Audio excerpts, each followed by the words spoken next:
Welcome back to my series of playing Roblox games because I don't know why, but now let's play. Okay, let's beat them up.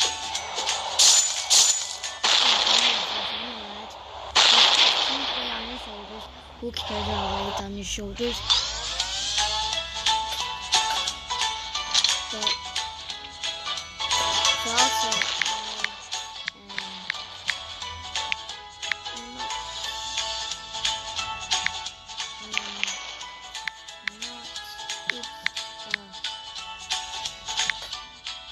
but let's look at anything.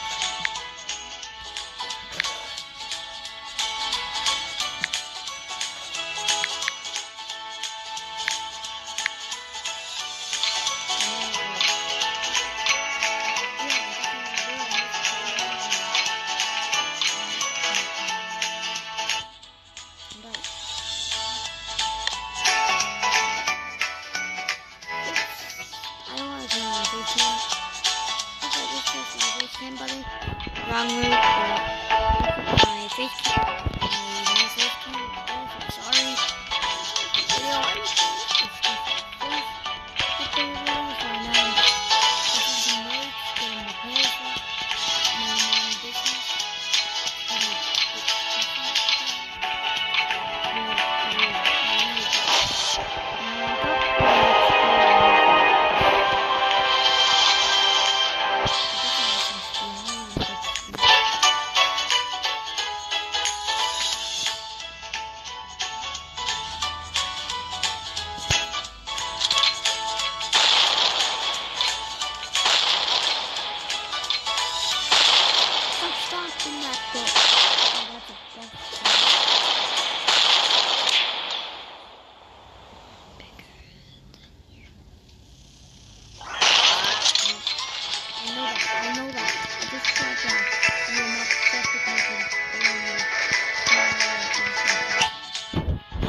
Did you die lifting?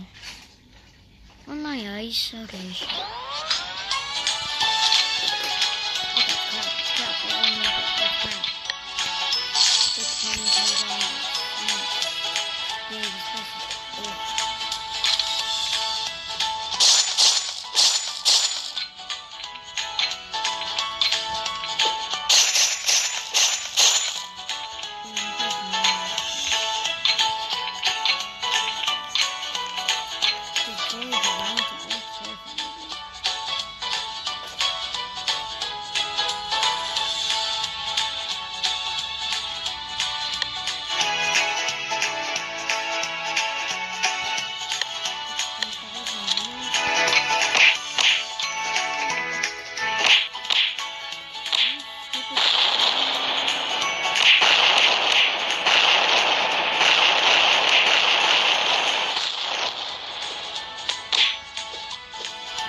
Being famous. I like killing people, so that's what I would do. Steps. Shit. 397 why? Why do I have so much haters? Straight thing telling me I'm never going to be anything. She voiced, I don't know what's going on. People are looking like I'm too big. Halt, put the words in the vault. Stop.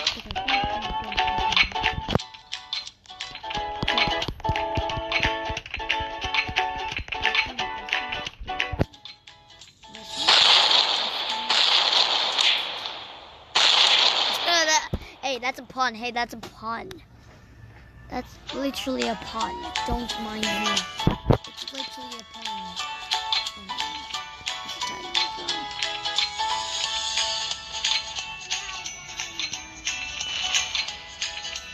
But this is boring. That guy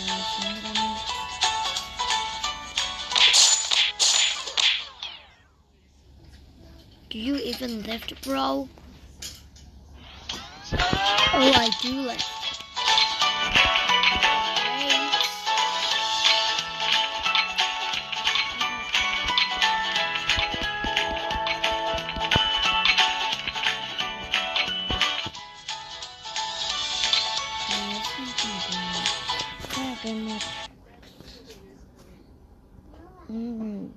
Just not sure I suck at.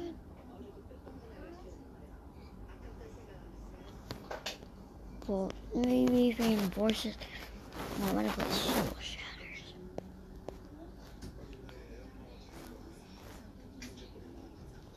No thanks, this is boring.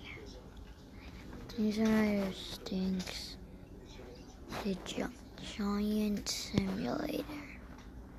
I don't like it. Sword burst. No thanks, I know what I'd like to play, so.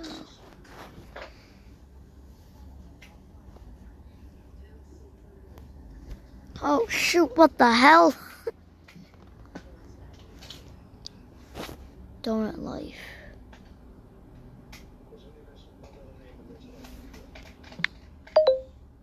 Donut life.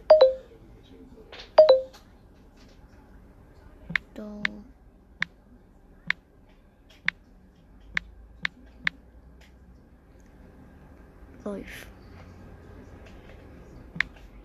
Donut life.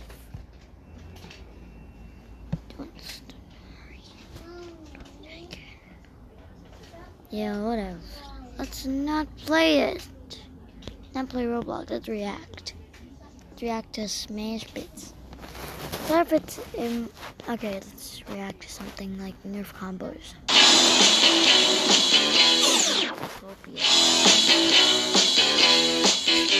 That's enough toilet paper for the COVID-19. I'm Coop. This is the combos video for the Nerf Strife. The Nerf Strife doesn't come with any attachments. It does come with a 6-round magazine, which is insufficient for most uses, but it allows you to add a bunch of different things, and that keeps the cost down. So here are some combos for the Nerf Strife. First combo is how I would personally run a Nerf Strife. This is a modulus barrel attachment, a modulus sight, a worker stock, and an 18-round straight mag. The barrel extension and the sight don't aid in performance, but they look cool, and the 18-round stick mag is very... I won't talk so you can hear it clearly. Practical. And it definitely looks pretty cool even with the mismatched front end. The next combo is the bare bones Strife. This keeps down the bulk, this keeps down the weight. When you add all of those little attachments, all that plastic adds weight. Ounces make kilos, bro. If you want to go fast, you got to stay light. Ounce here, an ounce here, an ounce here. It's all kilos, man. Weight slows you down. Drag. Science. Got to stay light to go fast. So this is the bare bones Strife. This combo is the sniper status. Every Nerf gun has to have a sniper status for the marksman. Hey guys, Aaron here. Today we're shooting Nerf Gun Game 12. We got all the players here. We got all the blasters right here. I'll probably win. I always win. Nope, not happening. So I'm going to go over the blasters with these guys, show them how to use them all, show you guys how to use them all, let you guys know which ones are my favorites and which ones are going to wreck in the actual video. So let's just jump in. First person here, show you guys, and these guys the blasters, and then stay tuned for the regular, actual Nerf Gun Game 12. All right, jumping in here, guys, with the first blasters. The footage I originally had with the other 5 guys got corrupted, and so the first 3 blasters, for some reason, got lost. So I'll go over them, and then we'll just jump back to where we just were. So the first weapon or blaster is going to be dual wielding the Fortnite micro shots. So we'll grab a battle bus here. Oh, there's already a dart in there. We'll grab the llama here. These are all jolts. Prime back, 1-shot firing blasters. personally like the Llama and the Battle Bus the most, so that's what I started with. The next we got the Fortnite dual pistols. These are just like the silent pistol blasters. These just prime back here, and then you're able to reload, I think, 3 darts in here. If you reload any more than 3 darts, it can jam, which is super annoying, so be careful not to do that. See? Yeah, you can't put a 4th one in there. If you try, I think I accidentally tried before, and then it jammed. Grab 2 darts off of this guy. Prime them forward, and then fire, and then you reload them like that. They're comfortable to hold, and as long as you don't put more than 3 darts in there, or try to, they are pretty reliable. We're starting with all the Fortnite guns today, because the third weapon is the Fortnite blasters here. I got a blue one and I got the red one. Let's do the blue one. I like the blue one better. So this one, to reload, you prime it back here, and then you can put up to 4 darts in here. Again, same thing if you put more darts than that, but if you do push too hard, you might get it in there, and then they will jam. So we got 3 in there for right now. You prime it forward. I'm not a big fan of the way they reload. I wish you just reloaded them from the front like a twin shock here, but they look so freaking awesome. It's a good size and it matches the game really well. So if you're a fan of Fortnite and you like the Maga guns, I think this is a lot of fun. Oh, we gotta put the blue one in the back because these are all the red guns here. Okay, now we'll jump back in time with the other 5 guys. Okay, this next one is the Megalodon Mega. All you do is prime it like that, and then shoot like that. Super easy. I think you can even slam fire. Yeah, you can, which is super awesome. And it holds 20 rounds, and it's super easy to reload. So we got 2 of these.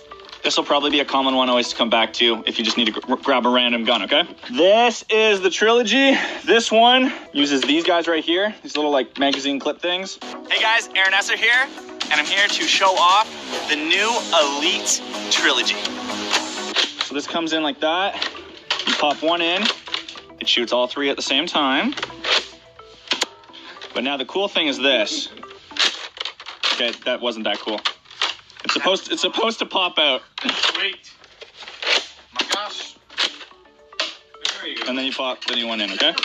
It would be sweet if they like flew out like ejected like really far, but what can you do? That could be a kill. You reload and it hits someone. Dude, that'd be sweet. That's how you kill someone. Humiliated. Okay, this one is the XX800. I actually don't remember the name of this one.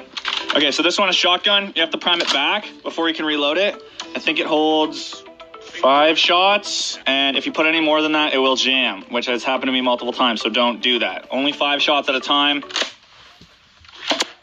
And that's it, okay? And then if you need to reload it like that, okay? This one could be a lot better, but it's not that good. So this one is the Charger, I believe. This one can hold, I think, 12 shots. It's the same thing. You reload it from the top, but you don't have to prime it back. You can just reload it whenever you want. And then you just rev it up with this. And then it's semi-fire, okay? And then you can reload it like that, okay? This one's really reliable. This is a good one. Then clearly we have the best Nerf gun ever made. Beat out the Nemesis, full auto, 8 balls a second, super easy to reload. One of these is modded. It's not this one. That you can actually rev it up, even if this is open. Yeah. So I think these hold 50 shots. All you do that is to reload it. Super easy. Fill it up as much as you want, and then rev, and then pull the trigger, and it's. Of course you do. Wait, you could keep feeding that thing if it's open. Yeah, you could. You literally could. I have a modification thing, which will be in a future video, that literally goes on top and you hook it up to like a backpack, and you can literally just like feed it with a blower, so it's like unlimited ammo. Yeah, and the backpack holds like 2,000 rounds. It's so sweet. That shoots insanely fast. Yeah. Mitch approved. Okay, this is another rival gun. It's very similar to the other ones. You have to reload it from the top here once you've primed it back, and it'll max out for ammo once you see it max out here, because you can actually see it there. Yeah. You always do less than more. Pardon? I go less than more. I would say do one less than more. Do exactly the same or one less. Otherwise it will jam. Especially the rival ones will jam. So this one is, I don't know, it's very similar to the rest. This is the Fortnite Deagle. It shoots a mega round. You just put 1 mega round at the front. Sadly, it only holds 1 shot, and then prime it back, and bang. There you go. Super annoying that it's only 1 shot, but it's super reliable, right? So, and this thing is awesome. I love this. I've been wanting them to make another rocket launcher for years, and they finally did. Only holds 1 shot at the front. It's one of the Demolisher missiles. Prime it back, and bang. It's not like a pump-up. No, it's not a pump. It's just straight bang. And it's a decently sized, so it looks awesome. And then it's Fortnite if you like Fortnite. Then this is freaking awesome. Soldier 76's blaster. It's not as good as like the Nemesis or Prometheus. First off, super annoying. Okay, to reload it, guys, you have to pull this forward. That doesn't have a button or anything like that, though. You literally have to like force it. Sometimes you'll be like, what the heck? Why isn't it going? And then you gotta force it open. Holds, I think, 25 shots, maybe 40 or 50. Close it, and then it should rev up.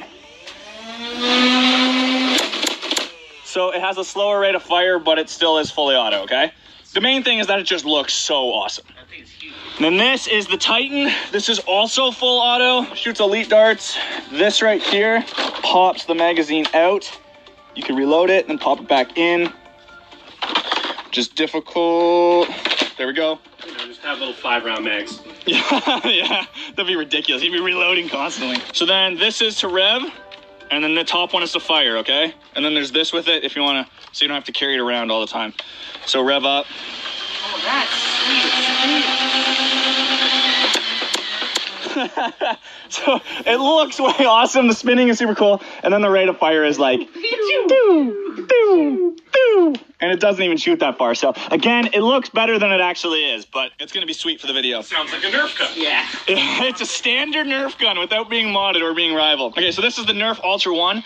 The Ultra One, best blaster ever. Shoots up to 120 feet. It's actually not that good. With the wind behind you, shooting straight up. Yes. Next competitor is a 上船上船，臭杂碎还敢追啊！ is a true Nerf Nation star. Give it up for Aaron Esser. All right, Aaron. He's flying. All right. When I was 6 years old, my mom came home with 12 Big Bad Bows blasters, and we used those constantly for years. We had so much fun. I now have over 500 Nerf blasters. Oh, this one doesn't even... Oh, you guys, who fired the rounds on this? Nobody. Someone fired a lot. Those were on the ground. It was your cat. I don't think anybody. One of you did. Was it you? I didn't touch any. All of these were loaded. They were all shooting. I didn't touch it. Okay. So this has 4 C batteries in it, which it should have way more to make it way more powerful, which it doesn't. So this, you're just going to rev up. And it's not even full auto. It's semi-fire. That sounds so gross. Oh. That sounds so gross. So it's a lot of people hate on this blaster. It's not as bad as they say, but it definitely... I don't know, Nerf marketed it as like the best Nerf gun like ever to be made. I don't know, I like Rival stuff way better. It does have extra rounds at the back to reload it, super easy. And these darts are like super unique. So the regular blue darts don't go in this, okay, boys? You have to use these specific Ultra darts, okay? Almost near the end here. All right, we're cutting away from the 5 guys again because I originally wanted to use a different blaster. This one right here, actually the Dart Zone Pro, which I'm a big fan of. Dart Zone sent me that. It's actually a great blaster, but somehow I jammed it really terribly the day we were filming, and we were short on time, so I just grabbed the next closest sniper rifle thing, the Jupiter here, and threw a scope on here. The Jupiter, prime this back. You can put Rival rounds on the top here. You can see the rounds right here, and then you're gonna prime it forward, and good to fire. Feels really satisfying firing it. Now, the one thing I do not like about this blaster is that when you're priming it back and forth, I find it's really easy to hit this. There's been multiple times where I've loaded it and then I've been like, why isn't it firing? And then I realized that I accidentally hit the safety. There's been multiple videos we filmed when I've accidentally done that, and it's just super annoying. This guy also came with a couple different attachments, like a bipod at the front, I believe, and then it has this on the back as well, but I honestly never use any of that stuff. The fact that this goes like that is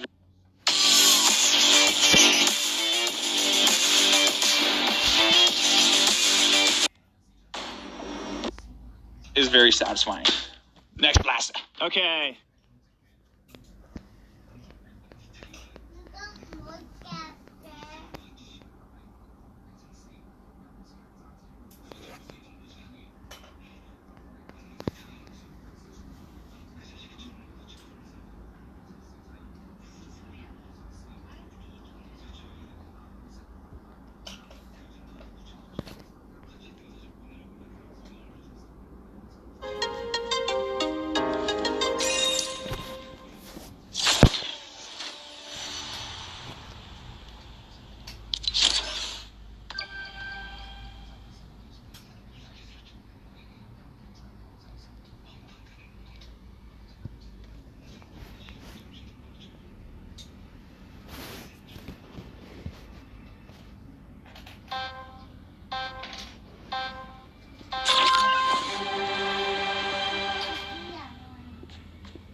the top percent.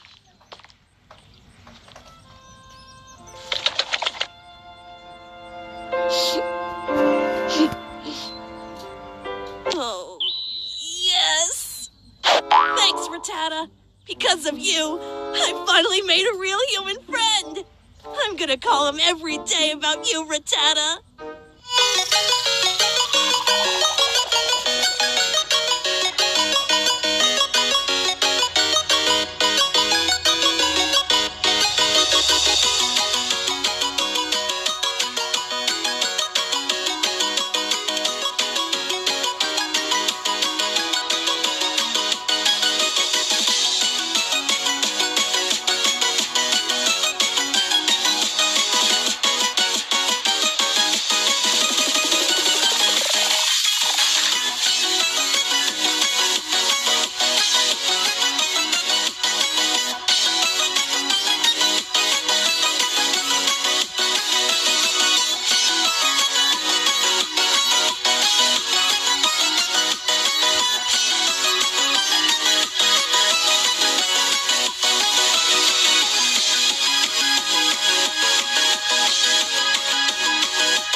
Are you serious? All these years and you still only have a Rattata? Okay. That's it. Not going to take on this match if you're fooling around. Well, I believe my Rattata is in the top percentage of all Rattata. Damn it, man! What the?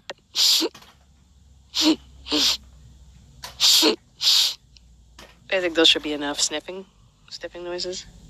And it's done like that? What are you, 20 years of training? And I get beat?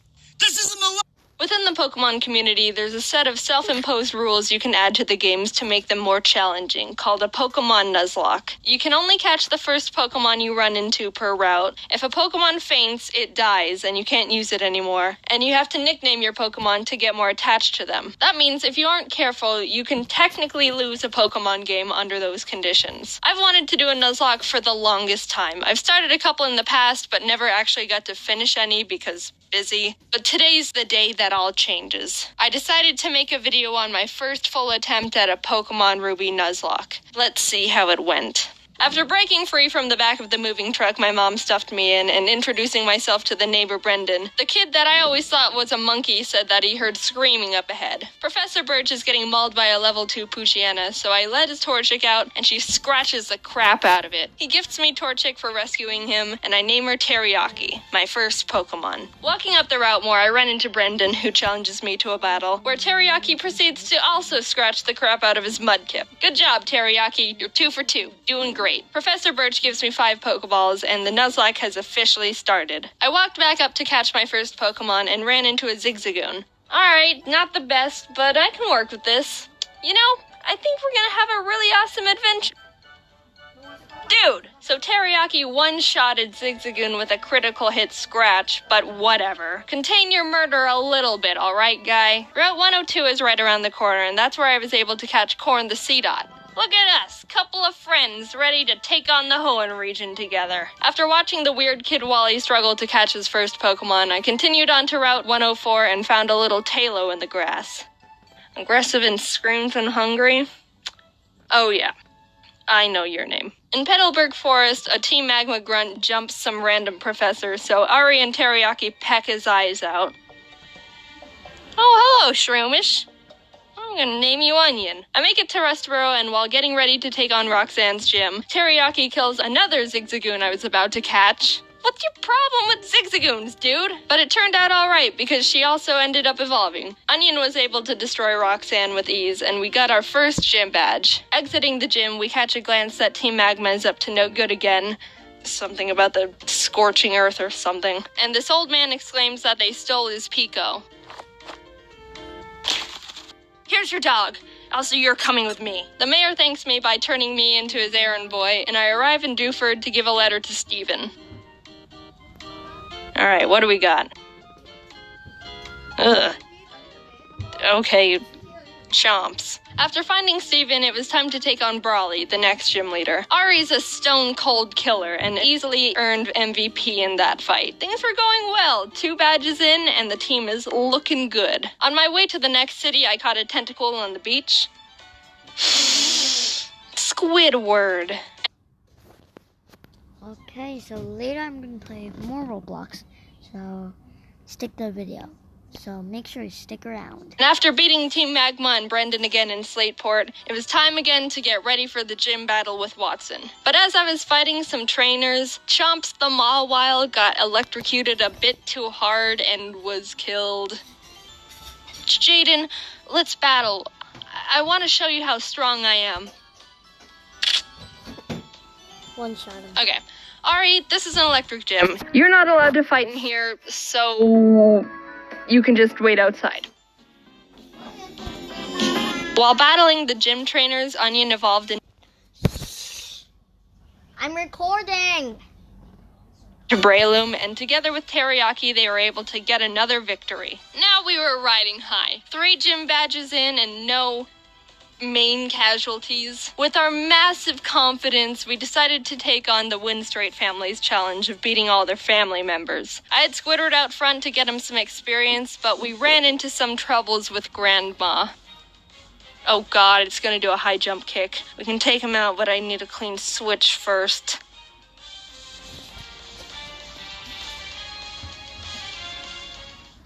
So I had to sacrifice Hushchild the Whismer, but honestly that was the safest move to ensure no one else died. Goodbye, Hushchild. You might be missed. While we were heading to Fall Arbor, fighting some trainers, Ari evolved. Oh, look at my big bird. Oh, look at you. Yeah. We were almost to town, but we had to get through the sooty grass on 113. Oh, jeez. Alright, Barf, get in there with the rest of them. I walked into Meteor Falls to see Team Aqua and Team Magma arguing about water and rocks. Can I go? So get over here too fast. They kept complaining, and I had to go up the volcano they were blocking to fight Maxie, the Team Magma leader. That was a hard fight. Onion and Teriyaki were able to take out his Mightyena and Camerupt, but his Golbat hit hard. I ended up having to switch in Ari and double team up to win the battle. Not the most honorable of strategies, but it worked and we're moving on. On the way down the volcano, I ran into a Machop. Oh, hello there, Chad. What? You're a female? Did I stutter? We arrived in Level Ridge Town and started getting through Flannery's gym. During that time, Squidward was almost killed by a Fury swiping Kecleon. Fury swipes. Oh my gosh, that does a lot of damage. Stop! But when it came time to battle, he pulled his weight and more. Honestly, with the team, there wasn't much I could have done to Flannery's fire Pokemon, but Squidward came in clutch by learning Bubble Beam, and it was all over for her. Badge 4, under our belt. Brendan met up with us outside the gym to give us goggles so we could walk in the sandstorms. I found a claw fossil, and Anorith was born. I didn't know what to name it, so my friend named him Gary. Now it was time for the 5th gym. After some training, Chad evolved into Machoke, and the team was leveled up. I started the battle with Ari, and after realizing I was in trouble... Yeah, that doesn't do a lot of damage. I managed to squeak by with more double teams. Ari was barely able to take out the first slacking, so when the second, stronger one came out, I knew I had to use a different strategy. I brought out Onion to leech seed it and try and get more chip damage in, which worked, but he was also killed by Slacking's Facade, which I thought he could take. Chad was able to finish off the rest of the fight, but that was the first death that actually hurt.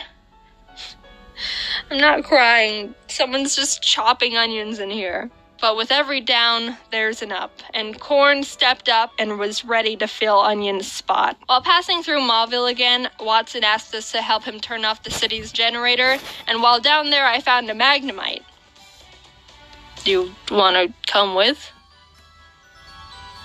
Okay. We kept on our way, catching Spurky the Electrike, and while fighting some trainers, Korn survived 2 very close calls. He took a Swords Dance boosted Fury Cutter by Ninjask, and a misclick from me, which resulted in him tanking a wing attack from a Talo. No! Korn, no! Oh! Dude, Korn, I'm so sorry. You're such a trooper. Good news is Squidward evolved while training, so that's neat. We arrived in Fortree City, and this was a gym I was really nervous about. Not only did we not have a good team to take on a flying-type gym, but Winona's Altaria is notorious for sweeping teams if she sets up too many dragon dances. I went to the grass to train up the team, and the worst happened. Korn was killed by pin missile from a Zigzagoon. Wait, no. Stop,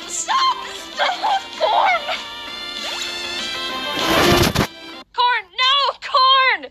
You monster, how could you do this? Is this why you kept trying to kill all the Zigzagoons? I want to think that Korn sacrificed himself because he knew we were at too much of a disadvantage going into Winona's gym, and by opening up a space, we could get the type advantage we needed to stand a chance. With a heavy heart, I brought Zip Zap Zop the Magnemite to the team, and realized how much more grinding I was gonna have to do. I had to fight so many Merrills to get Zip Zap Zop on par with the rest of the team. You want to know how many? The move Thunderbolt can be used 15 times before it runs out, and I had to go back to the Pokemon Center almost 6 separate times to refill it, meaning Zip Zap Zop killed more than 80 Marill that were living in that lake. Winona led with Swellow, which Zip Zap Zop was able to take out, but she immediately brought out Altaria, which made me very scared because I know she's got Earthquake on that thing. I didn't have a clean switch, and I knew no one on the team could take 2 hits from this Cloud Bird, so I ultimately decided that I'd have to have Zip Zap Zop paralyze it in exchange for his death. Goodbye, Zip Zap Zop. You weren't here for long, but your efforts will not be in vain. Oh my god! Somehow Zip Zap Zop lived the earthquake on 2 HP like a mad lad. Korn must have been looking down on us for that one, because there was definitely a 90% chance Zip Zap Zop was supposed to die there. With that string of luck, I was able to switch Ari in for Zip Zap Zop to predict another earthquake, and started chipping away at the Altaria, which was not gonna be easy. She was already starting to stack up those dragon dances, which make her moves even more powerful, and I was legitimately sweating. But with what little luck we had left, Winona got greedy and tried to get in that last dragon dance, and that's when Ari was able to swoop in and snipe that kill. If that Altaria would have decided to attack at any point, she would have one-shotted anyone and everyone on my team. Thank you, Korn. You shined your photosynthesis onto us. From there, I was able to heal up Zip Zap Zop and sweep the rest of her team. The 6th gym badge was ours. Outside the Safari Zone, I found a Duskull I was able to catch. I tried to have Gary on the team since resurrecting him from the dirt, but he honestly has no moves that do damage, so I decided to replace him with Sin. We arrived in Lily Cove and I tried fishing on the beach for a Pokemon, but Chad punched the Wailmer I reeled up too hard and killed it. We stormed Team Magma's base, and while trying to get the Master Ball they've got on the ground, an Electrode exploded and almost killed Chad, which was uncalled for. After beating their admin, they escaped into a submarine, and I went on to fight the next gym. Tate and Liza were the first double battle gym leaders, and I didn't realize until too late that I was just a tad underleveled for them. They don't have any more than 2 Pokemon, so I think we should be okay. 42?! Uh-oh. Sin and Zip Zap Zop made a good duo, being able to confuse and paralyze them, but Solrock managed to get off a Sunny Day powered flamethrower in Zip Zap Zop's face, which totally killed him. That really sucked. He put in so much work for the team and really carried us this far. The rest of this fight's for you, Zip Zap Zop. Squidward came out, and together with Sin, were able to finish off the duo, getting us our 7th gym badge. Alright, Spurky, you're up. I think I single-handedly wiped out the entire water Pokemon population between Zip Zap Zop and Spurky. I went to Shoal Cave and caught Blubby the Spheal, and went out to take on Maxie one last time. For some reason, I didn't learn my lesson when being underleveled for Tate and Liza, because I was even more underleveled for Maxie. Mightyena. It doesn't go down? This fight was rough. Chad was able to take out his Mightyena, but I resorted to Squidward when his Crobat came out, and luck wasn't on my side here, because Squidward was killed by a high-roll wing attack. The way Pokemon works is there's a small range of damage an attack can do. It's not actually the same all the time, and it's kinda based on chance. So even though it looked like Squidward could have lived 2 wing attacks, Maxie was able to get a low roll on the first one, and a high roll on the second, which was the death of Squidward. But it wasn't time to give up. We had to persevere for Squidward. Ari came in and took out the Crobat and lived on 1 HP when hit by Camerupt's Rock Slide. It was a tough battle, but we squeaked by. Barely. After that fight, I needed to take a step back and seriously grind up the team again. If we were just a bit more underleveled, we would have been murdered. Blubby joined the team and we got to work, eventually arriving in Sutopolis. Steven and the Sutopolis gym leader Wallace were there saying Groudon was in the cave because someone used the wrong orb and pissed him off. So I went in there, walked up to Groudon, and Master Balled him immediately. There's no way I'm fighting Groudon. Now get in the box. While fighting Wallace, Spurky was able to take out his Luvdisc and Celio. Sin beat his Whiscash, and Chad finished off the Milotic.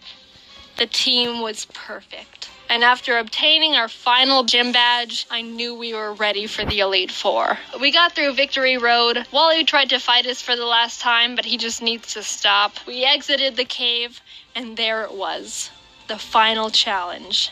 Here we go. Sydney was up first, and honestly, he wasn't a challenge at all. Chad and Teriyaki were able to take care of his team with ease. Phoebe wasn't difficult either, with Sin and Blubby being MVPs. Glacia was a bit tougher. Teriyaki was able to take out her Glalie, and Spurky could handle her Celios, but her Walrein was the big problem. Walreins are thick, can tank a lot of hits, and can do a lot of damage. I would know, because I have one. I brought out Chad and she was able to get in a good amount of damage, but she was ultimately killed by Blizzard. Sin came out to try and confuse it, but it broke through the confusion and landed a Sheer Cold. Sheer Cold is a one-hit KO move. It has a 30% chance of hitting the target and will fail if the target Pokemon's level is higher than the user's. But even under all those conditions, it hit, and Sin was killed.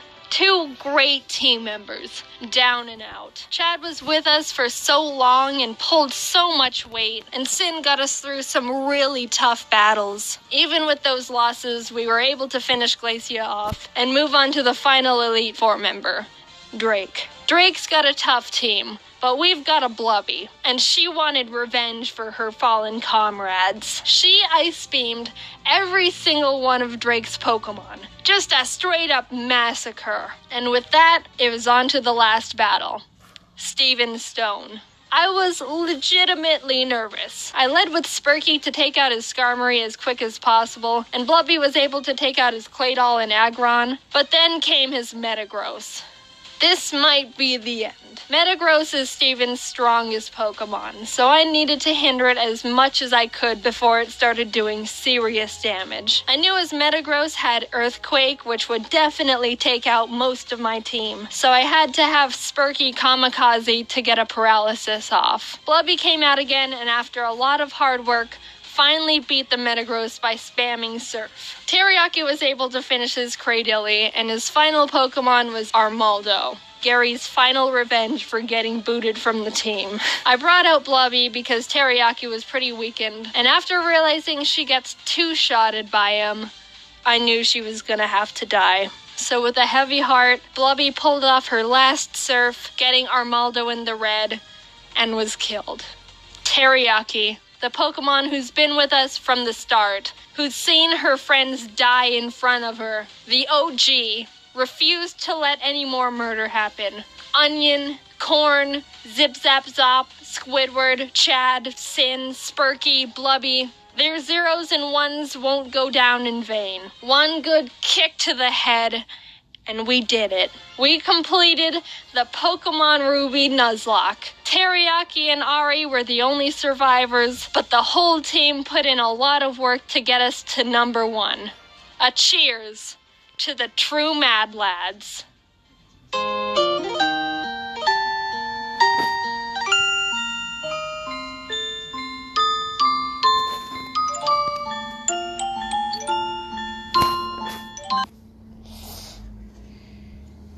Wait a minute. Am I actually recording?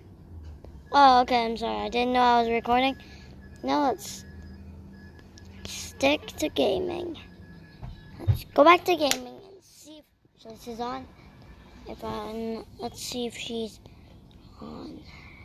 No? So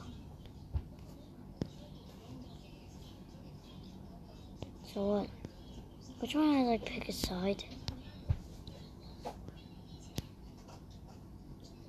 Oh, hello.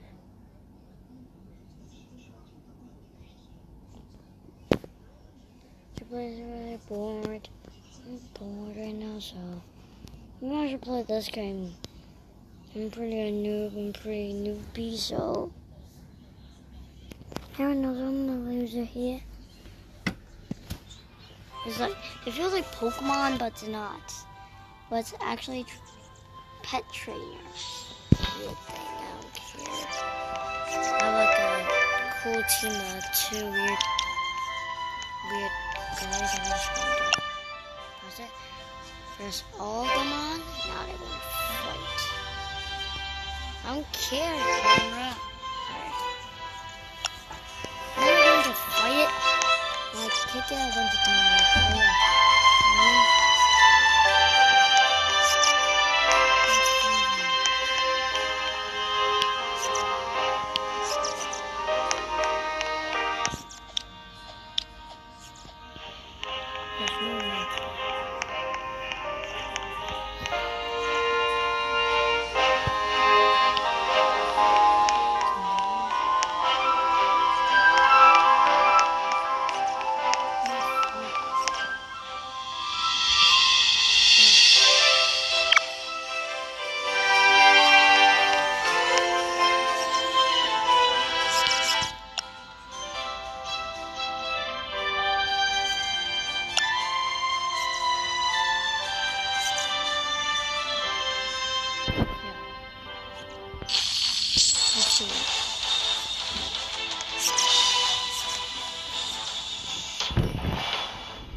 Yeah, you can definitely beat me out.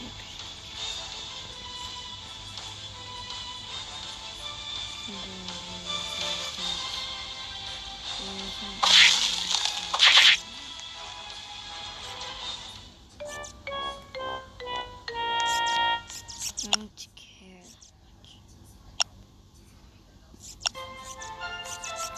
All of them are lecturers.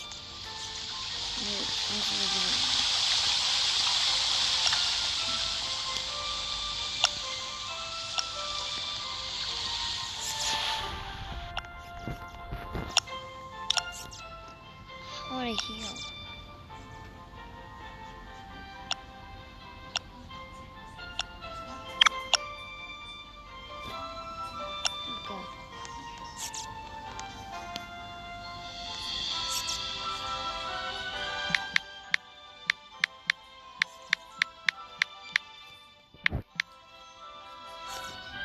Okay, I'm the noob here.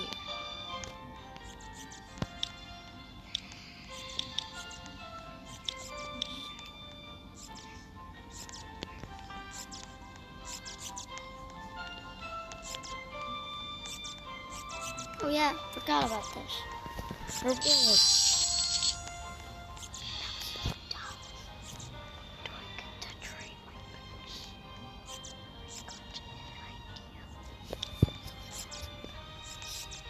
Why would I even need something?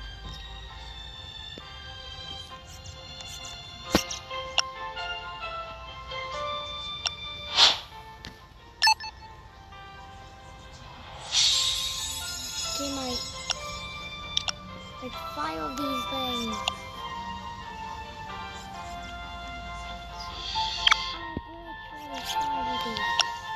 I need a cool one. I need a badass one. I need a good one. I need the rare boys. I tell you, I need a rare boy. I will not stop until I get one. Final one. The moment of truth. Powerful one. Give me a stupid poop. Wow. Legit nice. That's very nice.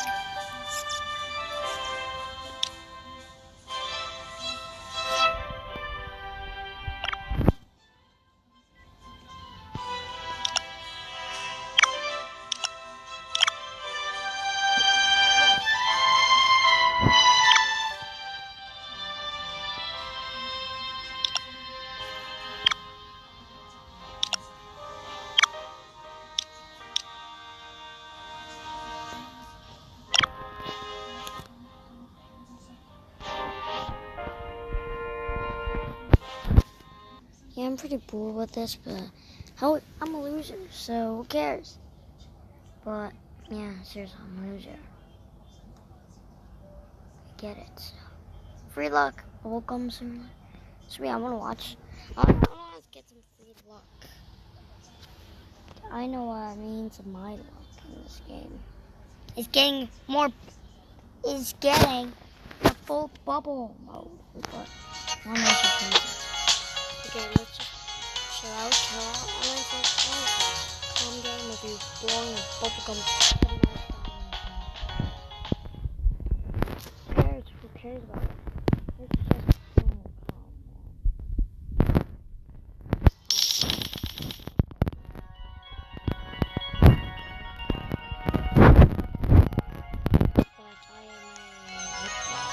What's a metro? Holy what?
Yeah, pop goes the weasel.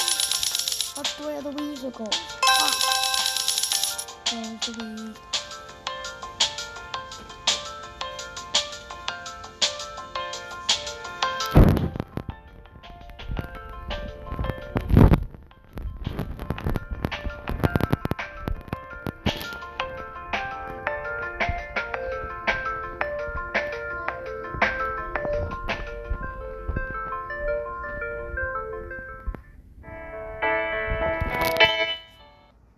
Okay, now it's boring. Let's watch something else. Then Nerf guns, oh, who cares? Let's watch pretty good films. Okay. Watching news videos and then the video, so. Okay, cool.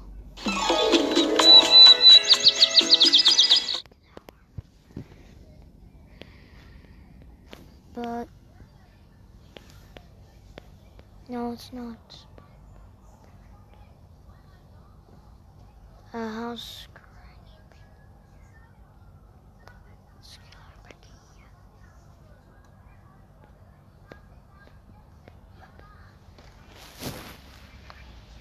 Hello, everybody. Friends. Hello, friends. I've got a special surprise for you all today.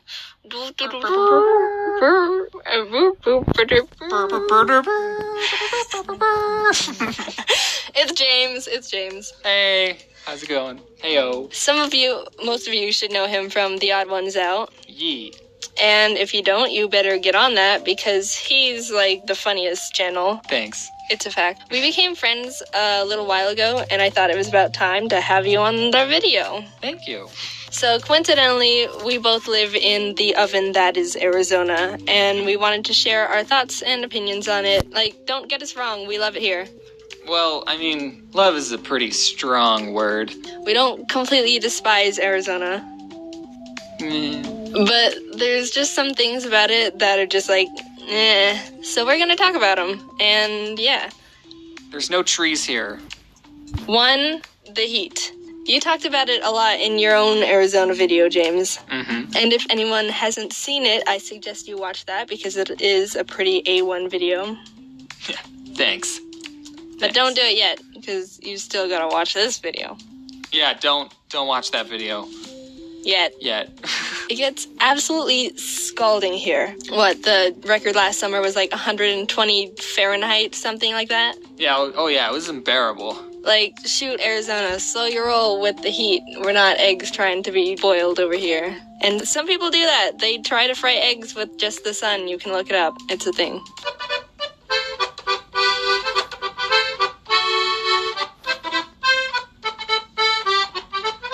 Ah, it's disgusting. You didn't put any salt on it. The heat is so bad, especially in the summer. If you wanted to do anything outside, then you had a 50% chance of having a heat stroke. It's just a risk you had to take. Also, cars become literal toasters. You open the door and you're hit with just a massive wave of just Satan.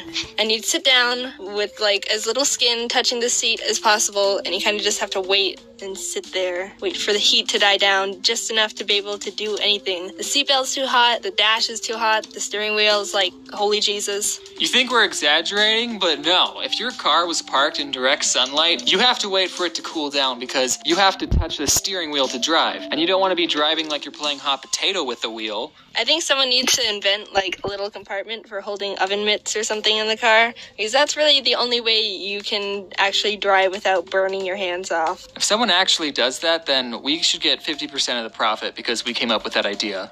And then when you're all done and you get out of the car and you hear your sweaty back being pulled apart from the leather seats like a sticky note. It's gross. 2. Cactuses. Cacti. Not a lot of places have cacti. Only Arizona, Texas, Nevada, and New Mexico have natural growing cacti. And a tiny bit of Mexico. So some people who visit are like, ooh, look, cacti, cool. Sure, they're cool to look at, but I don't get why they're so excited about cacti. They're freaking everywhere. Yeah, living with them is the worst. When I was growing up, I lived in a cul-de-sac neighborhood where the road looped around a little desert patch. Well, when I was learning to ride a bike, I was pedaling down the road towards the neighborhood, and I didn't turn with the road because I didn't know how. So I rode straight into the desert center and ran into a little cactus patch. I don't remember much about it because I was little, but it was pretty scarring. Literally. Also, there's a type of cactus called jumping cactus because they jump out and attack you for no reason. Guess who?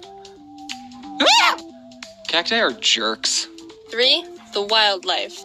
Everyone always talks about the scary scorpions and snakes here, and yeah, they're pretty sucky to have to deal with. Yeah, one time this big scorpion... But no one ever talks about the friggin' javelinas! If you don't know what javelinas are, they're wild hogs. And they're scary as freak. They're mean, and they'll run after you, and they travel in packs, and they're smelly.